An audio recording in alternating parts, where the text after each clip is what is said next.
Paz do Senhor, irmãos. Amém. Mais uma vez, abra a tua Bíblia na carta que Paulo escreve aos Tessalonicenses, primeira carta,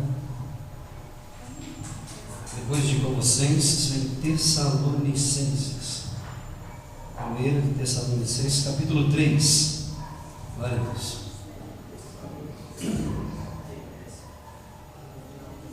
Capítulo de número 3, vamos meditar na palavra de Deus aqui nesse texto.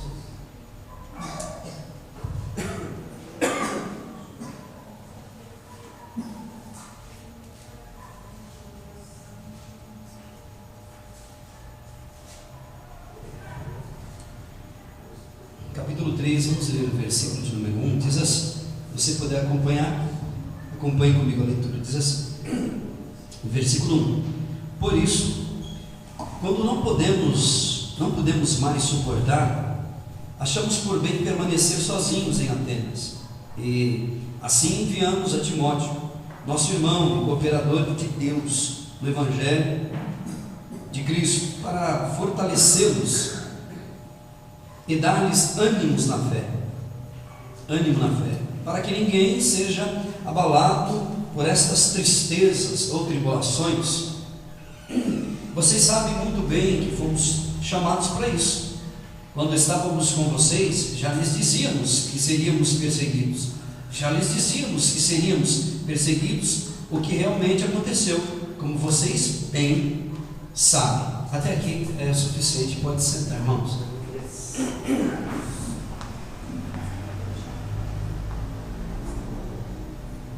Graças a Deus, nós seres humanos, a gente, no fundo, por mais que a gente não confesse com a nossa boca, por mais que a gente não diga com todas as letras, nós seres humanos, é da nossa natureza, isso é inerente a ela, nós gostamos de ser enganados. Isso é incontestável, por mais que não pareça. Se eu estivesse no seu lugar e você dissesse isso aqui, eu dizia, de jeito nenhum, você está enganado. Mas é uma realidade. A propaganda, por exemplo, nos mostra isso todos os dias. Quando a gente vê na TV ou numa loja dizendo lá R$1,99, a gente adora essas coisas. A gente sabe que não é, mas a gente acredita e entra para comprar. Por mais que a gente não fale, a nossa natureza gosta de ser enganada. Já viu aquele sujeito que está namorando com a moça e a moça diz assim para ele, você me ama? Aí ele torce a cabeça para lá, para cá, não, fala para mim que você me ama, por favor, fala, você me ama, olha aqui para mim, pega assim nele assim, fala que me ama. Aí ele, tá bom, eu te amo. Isso alivia ela. Ela vai embora, ou o marido diz, ou a mulher diz para o marido, você me ama ainda? Depois de 12, 13, 15, 20 anos, você me ama? Olha para mim, fala se você me ama. Ele desconversa para lá. Enquanto ele não disser para ela, eu te amo, tá bom, eu te amo. Se ele disser para ela, eu te amo, pronto, ela vai dormir tranquila. Vai dormir tranquilo, sossegado. O sujeito que chega para o doutor e pergunta, doutor, pelo amor de Deus, fala para mim que não é nada demais. Pelo amor de Deus, fala que não é nada demais, doutor, por favor. Aí o doutor, tá bom, não é nada demais. Mas ele sabe. E aí depois de muito tempo o médico vai enganando, por isso que a gente ouve aquele termo, o sujeito foi desenganado pelo médico, porque ele foi enganando, e foi aliviando a dor até então da família. A família foi, não, o médico falou que tem jeito, mas ele sabe, ele vai enganando, até que um dia a notícia chega lá dentro de casa, fulano de tal foi desenganado pelo médico. Querendo ou não, a gente gosta de ser enganado, a gente prefere assim. É aquela velha propaganda que diz assim, leve 3 e pague 2, a gente vai lá e compra, tudo mentira, está pegando os 3 e pagando os 3, mas a gente acredita que é verdade, parece que é verdade. É a mesma coisa, aquela propaganda do posto de gasolina, abasteça e concorra a um cupom para você concorrer a um Camaro amarelo. A gente abastece hoje, amanhã, depois, o tempo todo, o mês inteiro ali, e nada de camaro amarelo. Mas a gente adora essas coisas. Vamos concorrer. Chega a notícia todo dia no celular: recarregue R$5 ou participe da bolada, e a gente fica mandando, é só 50 centavos. Aí você vai mandando, e aí eu já caí nessa uma vez. Eu mandei umas 15 mensagens. Até hoje eu estou esperando meu tablet, na época da dificuldade. Mas a gente gosta dessas coisas. Tudo por R$1. É R$2,99. Esse negócio de 99 já é para enganar. E a gente adora isso. É 99, não é nem 3, é R$2,99.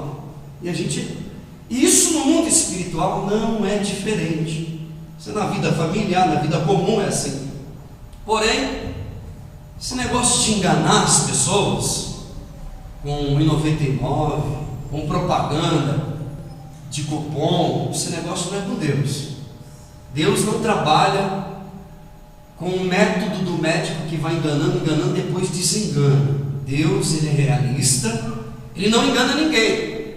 Deus, quando nos chamou, e cada dia nós temos as escrituras sagradas para a gente saber a verdade da vida cristã. Diz a Bíblia que Deus, ele é santo, por isso Deus não engana ninguém. No mundo cristão evangélico existe muito dessa propaganda de R$1,99, do cupom, da bolada, do sorteio. Existe muito isso, e a nossa natureza adora essas coisas, e a gente corre atrás do R$1,99 evangélico, espiritual. Eu me lembro da história de um rapaz que estava namorando com a moça. Escute, sentado no banco da praça. Isso é uma história só. E a moça apaixonada por ele, beijando, abraçando, dizendo: eu te amo, eu te amo. E aí, aquelas historinhas de gibi, na cabeça da moça, por cima sentia um coração assim, ela apaixonada por ele. E ele ali também: eu te amo, eu te amo. E na cabeça dele tinha um coração também, mas de cabeça para baixo. A mente do homem, as intenções do homem, quando vem a propaganda, ele dizendo: te amo, te amo, te amo, mas no fundo, no mundo espiritual, o que acontece é isso. E quando a Bíblia fala da igreja, fala de Jesus para a vida da gente, não adianta a gente dizer: eu te amo, te amo, te amo, sendo que no fundo, na nossa cabeça aqui tem um balãozinho, né, de gibi dizendo outra coisa, porque Deus conhece a intenção do nosso coração. Então é assim, quando a gente lê esse texto aqui, esse texto que Paulo está escrevendo para a igreja, ele é um sujeito muito sério, e ele leva as coisas de Deus muito a sério. Que tivesse uma pessoa para ele falar de Jesus, ele falaria com muita seriedade, com muito conteúdo daquilo que ele estava falando. E quando ele escreve para a igreja, quando ele fala à igreja pelo papel, abro e fecho aspas, porque não existia o papel, é só uma força de expressão. Ele escreve com muita seriedade, porque a igreja está em crise. A igreja está dizendo: te amo, te amo, te amo. A igreja está ouvindo propaganda de R$1,99. A igreja está ouvindo falar a respeito do bolão, a respeito da compre 3 e pague 2, e a igreja estava caindo nessa. E aí, quando menos espera, a igreja entra em crise, porque quem segue esses contos de carochinha cai em crise, e a igreja está em crise. E a igreja está em crise, e ele escreve uma carta, porque ele está sabendo que a igreja está em crise e correndo risco de vida. Isso, vida, comunhão com Deus, vida espiritual. E a primeira coisa que ele lembra à igreja é que a igreja não poderia se esquecer. Primeira coisa, está no texto que a gente leu, em todo o contexto dele. Primeira coisa que Paulo diz: vocês não podem esquecer. Primeira coisa, que para a igreja existe uma promessa, dentre tantas, e essa promessa aqui é esquecida pelo pastor. O pastor esqueceu de pregar, então deixa eu pregar aqui para vocês. Ele escreve: primeira promessa para a igreja de Tessalonicenses é: haverá perseguição da igreja. Quando vocês foram chamados já sabendo de antemão que haveria perseguição na igreja. Deixa eu dizer, quando a Bíblia fala de mundo, ela está falando pelo menos em dois sentidos. Mundo está falando de pessoas, e isso se entende em João 3,16, que fala: porque Deus amou o mundo de tal maneira que enviou o seu Filho. A Bíblia está falando de mundo, está falando de pessoas. Deus enviou o seu Filho, Deus amou as pessoas de tal maneira que enviou o seu Filho. Segundo sentido, o mundo está falando de sistema, daquilo que rege esse mundo por detrás dos bastidores, aquilo que rege a vida e as decisões da vida das pessoas, que é o verdadeiro 1,99, 2,99, compre 3, leve 3 e pague 2. Mundo na Bíblia está falando daquilo que está por detrás daquilo que a gente está vendo. Nós olhamos e vemos a propaganda, não aquilo que está por detrás da propaganda. Nós enxergamos aquilo que é comum no dia a dia da gente. E Paulo está dizendo assim: se Cristo foi perseguido, vocês serão também perseguidos. Se para Cristo teve oposição na vida da gente, também vai ter. Se Cristo foi maltratado, você também vai ser maltratado pela vida. Por quê? Por causa do sistema, do 1,99, do leve 3 e pague 2, da bolada, do abastecer o carro e concorrer ao suposto Camaro amarelo que nunca vai chegar na tua casa. A vida espiritual é muito mais real do que você imagina. E ele está dizendo: se o mundo está satisfeito com você, tem alguma coisa errada. Se o mundo está dando tapinha nas suas costas e dizendo que ama você, gosta de você, tem alguma coisa errada, porque o mundo não fez isso com Jesus. O sistema surrou Jesus, o sistema bateu nele, o sistema oprimiu ele. Se oprimiu ele, vai oprimir vocês. O sistema não foi amigo de Jesus, o sistema correu atrás, perseguiu ele, o sistema tentou escravizá-lo, o mundo blasfemou contra Jesus. Se o mundo está falando bem de mim, tem alguma coisa errada. Se o mundo está me recebendo bem, de braços abertos, é porque eu estou me tornando amigo do mundo. A Bíblia diz que se eu me faço amigo do mundo, eu me torno inimigo de Deus, arqui-inimigo do Senhor. Se o mundo está me abraçando, é porque eu estou agradando o mundo e não a Deus. O mundo é esse sistema que tenta nos arrancar e nos tirar da presença dele. João capítulo de número 15, Jesus disse assim, olha, João ao escrever ele disse assim: lembrem-se das palavras do mestre que disse: não é o discípulo melhor do que o seu mestre, não é o servo melhor ou maior do que o seu senhor. Se o mestre foi perseguido, maltratado, caluniado, imagine você. O mundo nunca será o nosso amigo. Preste atenção no que eu vou te dizer. A igreja continua sendo perseguida, Cristo continua sendo perseguido na pessoa da igreja. Você se lembra de Atos capítulo de número 9? Quando Saulo estava perseguindo a igreja, e ele teve um encontro com Jesus no meio do caminho, na estrada de Damasco, que ele estava indo, e Jesus, ele perseguindo a igreja, os cristãos, os discípulos, Jesus fala na frente dele e diz assim: Saulo, por que você está me perseguindo? Perseguir a igreja é perseguir a Jesus. Caçar a igreja é caçar Jesus. Tocar na igreja é tocar na menina dos olhos de Jesus. E Jesus disse, Jeremias, eu me lembro que ele disse no capítulo 15, versículo de número 15, se não me falha a memória, ele disse assim: por amor de ti eu sou perseguido o dia todo, por amor de ti eu tenho sido afrontado.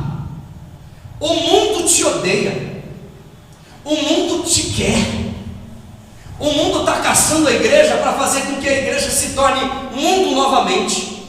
Então a primeira promessa da igreja, ou para a igreja de Tessalonicenses, que não é muito diferente da gente, é uma das promessas que para a gente hoje vale a pena a gente lembrar, que o pastor esqueceu de falar o ano inteiro. Há uma promessa de perseguição para a vida da gente.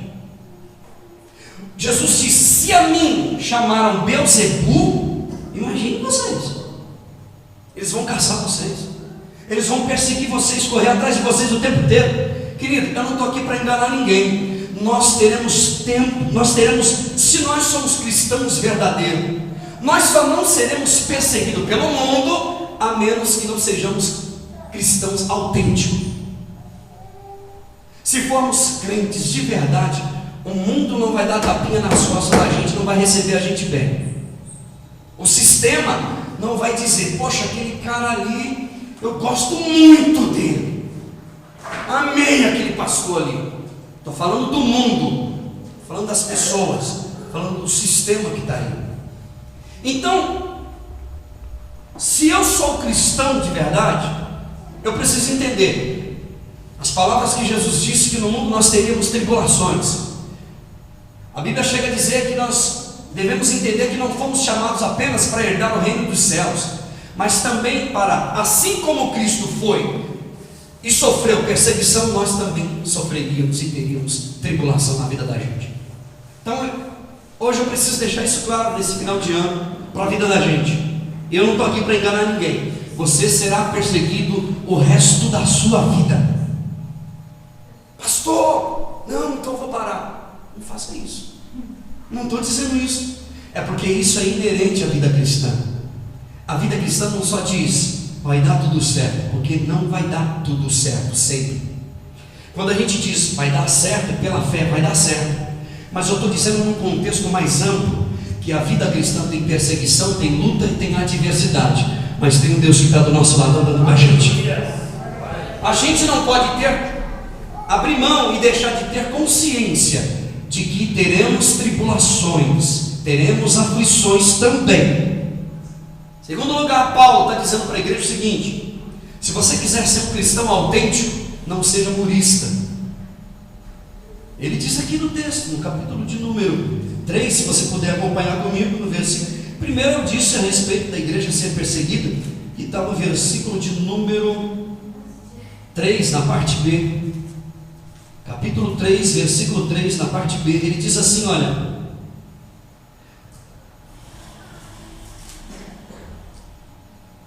são tribulações, e vocês sabem muito bem que vocês foram chamados para isso.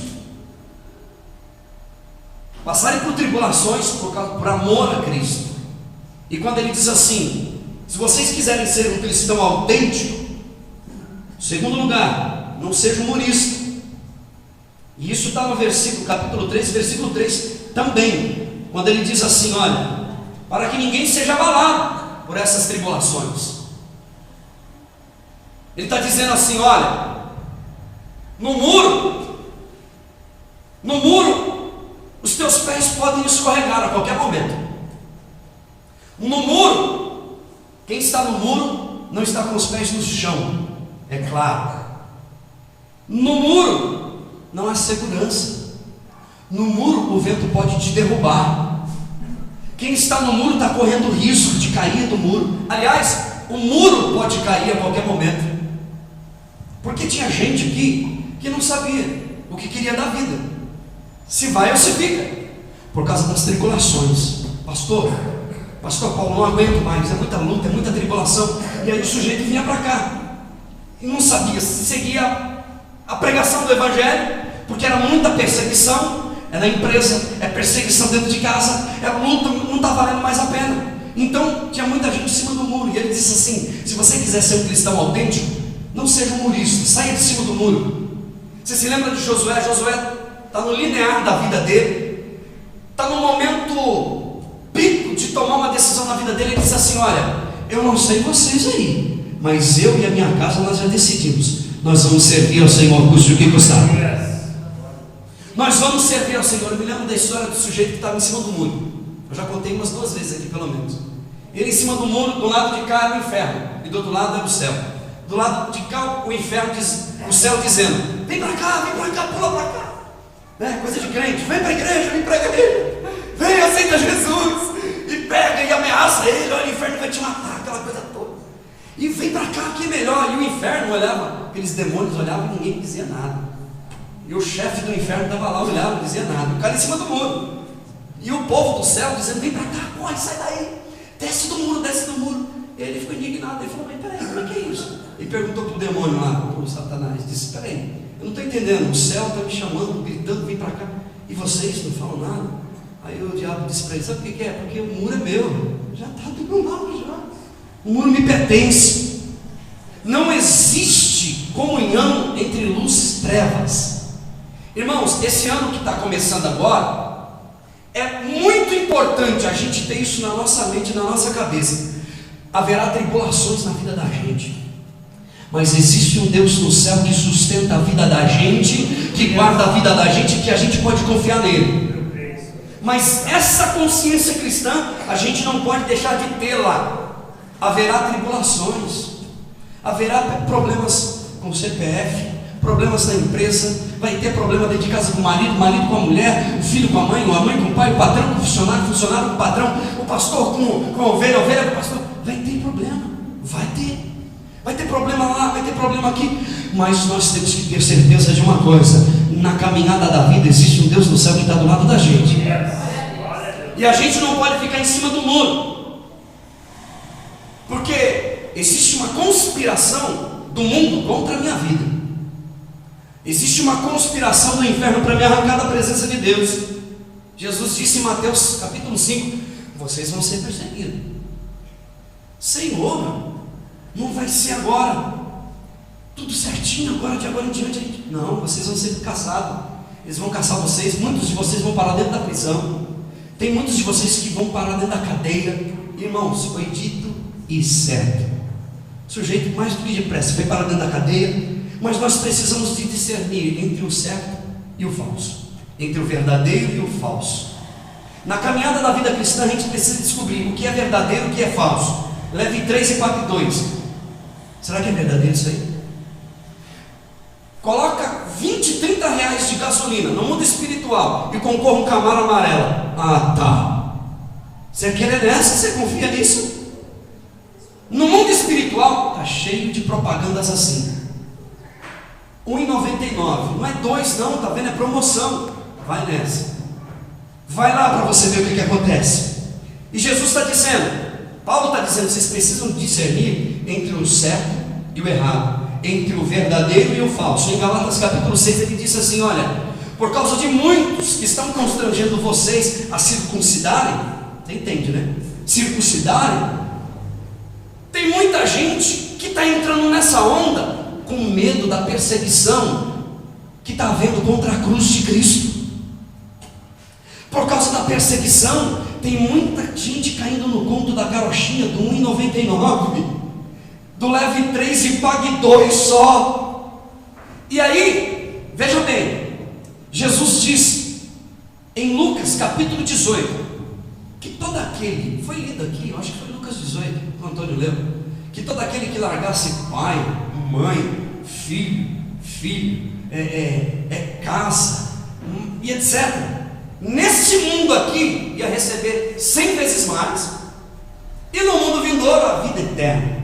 E isso aconteceu na vida do Paulo, porque ele tinha muitas casas, muitos filhos, muitos pais, que tinha gente que considerava ele como pai, tinha gente que considerava ele como filho, outros consideravam ele como irmãos, e eram irmãos em Cristo. Ele tinha muitas casas para andar, para visitar, ele tinha muitas casas para ir atrás das ovelhas, para passar a noite ali, tinha muitas casas para ele. Isso se cumpriu na vida dele. E o texto que foi lido aqui terminou assim: olha, terão muitos 100 vezes mais em tribulação, em luta, adversidade. É uma perspectiva espiritual, irmão. É uma semente que você está plantando aqui, para que quando chegar no reino de Deus você vai dizer assim: valeu a pena olhar para Jesus, valeu a pena olhar para Cristo, o Senhor, consumador da fé da gente, valeu a pena. Eu não tinha muita casa, eu tinha uma casinha só, o meu carrinho era velho, mas olha o que foi me dado agora, olha isso aí, ó. Olha o que foi me presenteado: vida eterna, dom de Deus. A Bíblia diz que haverá entrega de galardão. O Senhor te deu um talento, talvez 2 ou 3. A Bíblia diz que a gente deve granjear outros talentos, e em busca de mais talentos, para que quando o Senhor vier e Ele pedir conta, e você disser: Senhor, o Senhor me deu 1, aqui 3. O Senhor me deu 2, está aqui 5. O Senhor me deu 3, está aqui 8. O Senhor me deu 6, está aqui 10. Querido, deixa eu te dizer uma coisa. A Bíblia Sagrada diz a respeito, em 1 de Pedro, no capítulo de número 4, versículo 19, fala a respeito daqueles que padeceram segundo a vontade de Deus. Eles sofreram pela vontade de Deus. Eles foram perseguidos, e Paulo estava vendo tudo aquilo, a igreja estava assistindo isso, e ele disse para a igreja agora de Romanos, ele disse no Romanos capítulo de número 12, ele diz assim: quando vocês forem perseguidos e amaldiçoados, abençoe, viu? Abençoe. Quando vocês forem maltratados, perseguidos, caluniados, abençoai, não amaldiçoai ninguém. Não tem liberdade para isso. Abençoe aquele que te persegue. Irmão, Romanos 8,18 diz que existe uma glória que será revelada para cada um de nós que perseverar na presença do Senhor. Pastor, então vai ter tribulação? Bastante. A Bíblia diz que os dias são maus. E não espere melhora não. No sistema, não espere melhora. O sistema é contra. A gente tem que orar a Deus para ajudar a gente a viver acima do que está acontecendo aí. A gasolina está subindo, Senhor, me dá condição para me viver acima, porque não dá para aguentar o arroz, o feijão, e está subindo, e o salário, ó, né? Senhor, me ajuda, abre uma porta para mim viver por cima desse negócio aí, para eu não ser maltratado pela vida nesse sentido e viver com depressão. Já viu aquela depressão pós-parto? Acabou de receber uma bênção de uma criança, um presente de Deus, mas não se alegra. E o segredo da vida é cada dia que você acorda de manhã, você ter a alegria do Senhor, porque ela é a nossa força. Você dizer: Deus, eu estou aqui porque o Senhor me sustentou. E Deus está usando Paulo para dizer assim: olha, se você quiser ser um cristão autêntico, se você quiser viver uma vida cristã autêntica, entenda que haverá tribulação. Saia de cima do muro. E em terceiro lugar ele diz assim: olha, porque existe uma promessa de consolação e de exortação.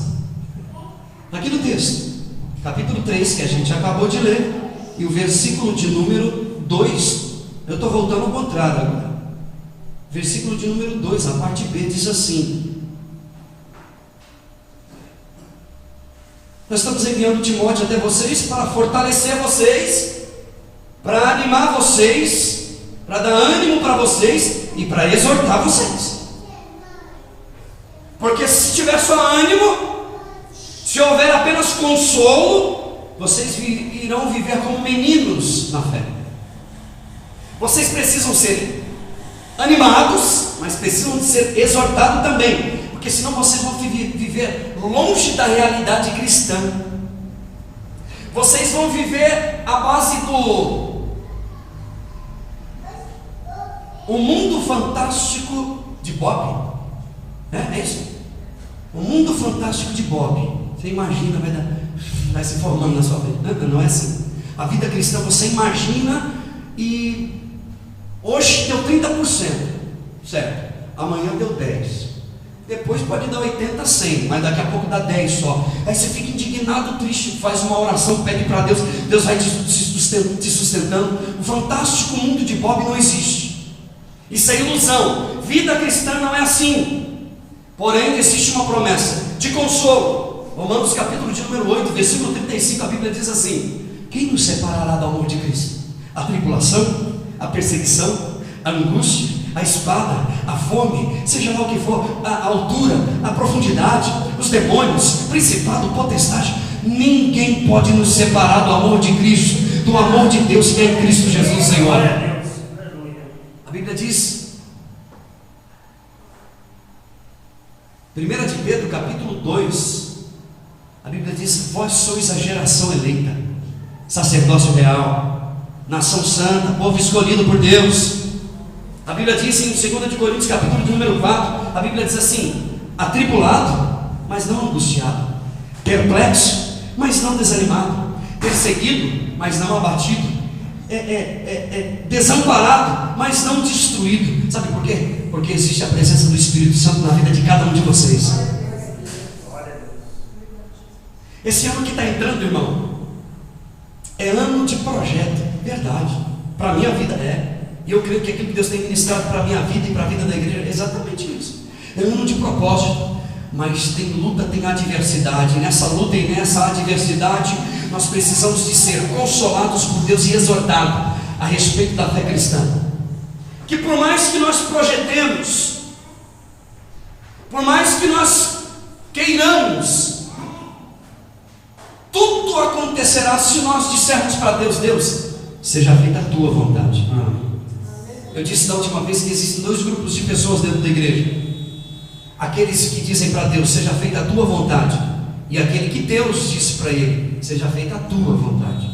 E quando eu digo para Deus: Deus, seja feita a tua vontade, você pode ter certeza, a vontade de Deus é bem melhor para a minha vida e para a tua vida. Haja o que houver. Essa é a palavra de Deus aqui para a minha vida e para a tua vida. Haja o que houver, irmão, haja o que houver, aconteça o que acontecer, não abra mão do caminho do Senhor, não abra mão dos propósitos de Deus para a sua vida, porque Deus é poderoso para cumprir além daquilo que pedimos ou pensamos. Haja o que houver, aconteça o que acontecer amanhã lá dentro de casa, quando houver tribulação, briga, discussão, haja o que houver, clame ao Senhor, busque a Deus, não desista dos caminhos do Senhor. E o desejo do meu coração aqui hoje, irmão, é que no nosso coração aqui hoje, que dentro do nosso coração aqui hoje, nós possamos entender que o melhor de Deus para a nossa vida somos nós mesmos e é Ele. O que é que Deus pode te dar de melhor? Você e Ele. O que mais você quer? O melhor de Deus para a tua vida é Ele mesmo, e Ele já deu. O Espírito Santo habita dentro da gente. Que nós possamos agradecer a Deus pelo melhor dele na nossa vida, que é a pessoa dele. Porque você é o melhor de Deus, e Deus te deu o melhor que Ele tinha, Jesus. Deus nos deu o melhor dele. Que a nossa oração, que o nosso pedido para Deus, o nosso clamor a Deus, com sabedoria e entendimento, seja o mesmo clamor de Ló. Que a Bíblia diz que Ló, a história conta e complementa isso, que Ló subia nas mais altas montanhas e clamava para Deus, pedindo: Deus, me tira desse sistema, me arranca daqui, me leva embora depressa, por causa da geração corrompida e perversa, me tira daqui. Até que um dia Deus atendeu o pedido de Ló, e diz a Bíblia que ele foi trasladado para o céu. Não estou dizendo que você pedir a morte, eu estou dizendo para você dizer: Maranata, vem Jesus, Maranata, ora, vem Senhor Jesus, vem depressa Jesus. O Salmo de número 63 diz assim, que o amor de Deus é melhor do que a vida. A presença de Deus na vida da gente é melhor do que a própria vida da gente. O que mais nós precisamos de Deus é Ele dentro da gente. Eu não preciso de nada para me alegrar, eu preciso da presença do Espírito Santo na minha vida. Eu preciso de que Deus tome meu coração e mude a minha vida, e que o meu cântico todo dia seja: Maranata, Maranata, Maranata, Senhor, vem depressa, vem, Senhor. E que a gente possa assumir a cruz de Cristo no nosso coração e dizer: Deus, Maranata, vem. E subir nas mais altas montanhas da vida espiritual, no nível mais alto possível, e dizer: Senhor, me tira daqui, vem buscar a tua igreja, vem Jesus. Porque a cada dia que passa a igreja está acreditando no 1,99, está acreditando no leve 3 e pague 2. Que Deus nos guarde, Deus nos livre, que o nosso cântico possa ser o mesmo: eu levarei Eu levarei a minha cruz até o fim. Eu levarei a minha cruz até o fim. Levarei a minha cruz até o fim. Maranata, Senhor, vem Jesus buscar a tua igreja. Eu quero terminar dizendo: não se deixe ser corrompido, irmão, pelo sistema, pela propaganda do leve 3 e pague 2. Acredite no poder do Evangelho, porque o poder do Evangelho é o poder que dá alegria, que traz satisfação de vida, sem te dar um centavo, sem te dar camada amarela, sem ficar prometendo para você riquezas e bens. Ele te faz feliz, porque a maior riqueza que nós podemos ter é a pessoa do Senhor dentro de nós. Você pode ficar de pé?